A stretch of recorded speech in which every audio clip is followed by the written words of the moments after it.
18 जून Titan नाम की एक पनडुब्बी गायब हो गई। बाद में पता चला विस्फोट हुआ और उस विस्फोट में पनडुब्बी कई टुकड़ों में बट गई। सवार 5 लोग मारे गए।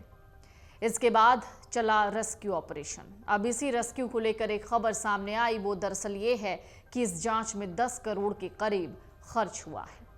कई देशों की टीम ने रेस्क्यू ऑपरेशन चलाया जिसमें इस पनडुब्बी का मलबा खोजा गया। अमेरिकी कोस्ट गार्ड के मुताबिक प्रेशर की वजह से इसमें विस्फोट हुआ। सभी 5 लोगों की मौत हो गई। अमेरिका, कनाडा, फ्रांस और यूके की सरकारों के जहाजों, विमानों और समुद्र में गोता लगाने वाले रोबोटों ने करोड़ों डॉलर खर्च कर यह रेस्क्यू मिशन चलाया। लेकिन अब बड़ा सवाल कि पनडुब्बी और उसमें बैठे अरबपतियों की तलाश के लिए चलाए गए रेस्क्यू मिशन का पैसा कौन देगा। 18 जून को डुबकी लगाने के 45 मिनट के बाद यह खबर आई कि पनडुब्बी से संपर्क टूट गया। जो जहाज जिससे पनडुब्बी का संपर्क था उस पर मौजूद सभी लोग घबरा गए। तब इसमें 96 घंटे का ऑक्सीजन बचा हुआ है, ये कहा गया। इसकी तलाश में ऑपरेशन 19 जून को शुरू हुआ। तब इसमें लापता लोगों की खोज में दुनिया के अलग अलग हिस्सों से विमान तैनात किए गए। मीडिया रिपोर्ट्स के मुताबिक अमेरिका ने कोस्ट गार्ड को तैनात किया। इसके अलावा सेना के 3 C-17 परिवहन विमान के साथ साथ एक ड्रोन भी सर्च ऑपरेशन में लगाया गया, जो पानी के नीचे 6 किलोमीटर नीचे स्पष्ट तस्वीरें खींचने में सक्षम है।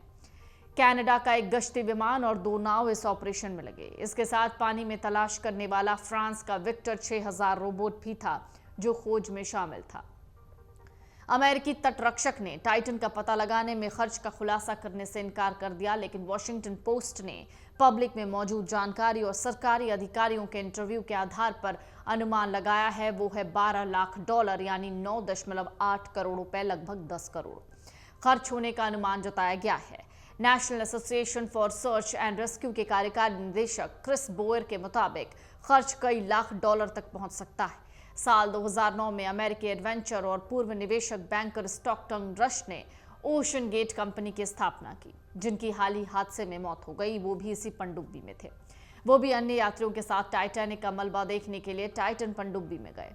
इस कंपनी का हेडक्वार्टर अमेरिका के वॉशिंगटन में है। इसी कंपनी की पनडुब्बी टाइटन में बिठाकर यात्रियों को टाइटैनिक जहाज का मलबा दिखाने के लिए ले जाया गया। ये इस कंपनी का मुख्य मकसद था। अटलांटिक महासागर में समुद्र तल पर पड़े टाइटैनिक जहाज के मलबे को दिखाने के लिए ओशन गेट एक्सपेडिशन अपनी पनडुब्बी टाइटन के जरिए यात्रा का संचालन करती थी। इस यात्रा के खर्च के बारे में सुनकर हर कोई चौंक गया, क्योंकि समुद्र में डूबे एक पुराने ऐतिहासिक जहाज के मलबे को देखने के लिए कंपनी एक यात्री से 2 करोड़ रुपए प्रति टिकट वसूलती है। इसमें आने जाने वाली सभी लागत शामिल थी। यात्रा कुल 8 दिनों की होती है, जिसके लिए पनडुब्बी यात्रियों को 12,500 फीट नीचे लेकर जाती थी। पनडुब्बी से टाइटैनिक देखने के लिए जाने वाले लोगों में अरबपति और बड़े बिजनेसमैन थे। अब ये साफ नहीं कि इस सर्च ऑपरेशन का पैसा कौन देगा, लेकिन माना जा रहा है इसका खर्चा टैक्स पेयर की जेब से ही निकाला जाएगा। कोस्ट गार्ड के मुताबिक किसी भी बचाव अभियान को चलाने में खर्च हुई धनराशि की सरकार को प्रतिपूर्ति के लिए किसी निजी कंपनी या व्यक्ति से नहीं कहा जा सकता। रिटायर्ड एडमिरल पॉल जुकुनफिट ने एक इंटरव्यू में कहा कि अगर कोई अपनी नाव में बैठकर समुद्र में जाए, डूबने लगे, तो हम उसे बचाएंगे। इसके लिए पैसा नहीं मांगेंगे। टाइटन की खोज ठीक उसी तरीके की है। बता दें, 14 अप्रैल 1912 को ऐतिहासिक जहाज और अपने समय का सबसे बड़ा लग्जूरियस टाइटैनिक अटलांटिक ओशन में बर्फ की चट्टान से टकराया, डूब गया। हजारों लोगों की जान चली गई। इस जहाज के मलबे का 1985 में पता लगा। तब एक होड़ मच गई कि हम भी जाकर इस जहाज के मलबे को देखेंगे। इस जहाज की लंबाई थी 269.1 मीटर, चौड़ाई 28 मीटर थी। आपको बता दें, इसी जहाज का मलबा देखने के लिए गए पाकिस्तानी अरबपति शाहजादा दाऊद के बेटे Suleman Dawood, OceanGate Expeditions के CEO स्टॉकटन रश और ब्रिटिश अरबपति हामिश हार्डिंग के साथ ही पनडुब्बी के पायलट की मौत हो गई। अमर उजाला अब आपके टीवी पर भी।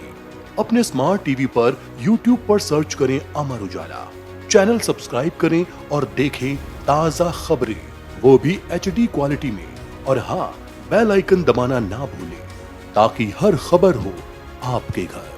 अमर उजाला, निष्पक्ष, निर्भीक, निरंतर।